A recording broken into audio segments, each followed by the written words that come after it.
भोलेनाथ की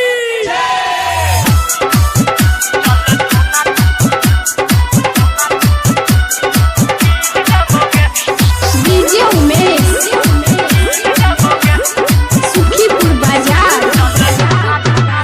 बोले रूसल छतु कियाल पीन देबोगे, बोले रूसल छतु कियाल पीन देबोगे।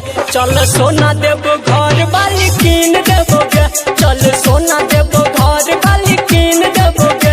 बोले रूसल छतु कियाल पीन देबोगे, बोले रूसल छतु कियाल पीन देबोगे। चल सोना देबो घर वाली कीन देबोगे, चल सोना देबो घर वाली कीन देबोगे।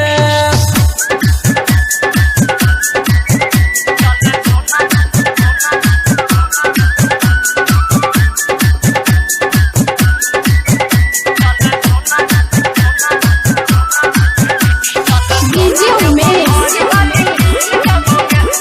सुखीपुर बाजार। जोइरे दुनु गोटे हाथ घुमब देव घर में साथ, जोइरे दुनु गोटे हाथ घुमब देव घर में साथ। करब मीठी मीठी बात नमकीन देबोगे, तोरा ठोर के ठोरंगा आल पीन देबोगे। हेगे दू जोड़ा पायल आल पीन देबोगे। चल सोना देव घर वाली कीन देबोगे, चल रानी देव घर वाली कीन देबोगे।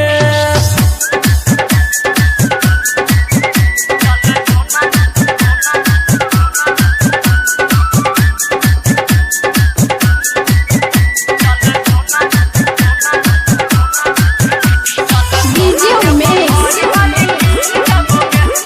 सुखीपुर बाजार। लक देवे देता बड़ बट तोहर पावर, लक देवे देता बड़ बट तोहर पावर। हे तो भोला जी के कृपा सब तीन देबोगे। कहो संदीप सुमन आल पीन देबोगे, कहो अभिमन्यु टाइगर आल पीन देबोगे। चल सोना देव घर वाली कीन देबोगे, चल रानी देव घर वाली कीन देबोगे। बोल रूसल छतु कियाल पीन देबोगे, बोल रूसल छतु कियाल पीन देबोगे। चल सोना देव घर वाली कीन देबोगे, चल रानी देव घर वाली कीन देबोगे।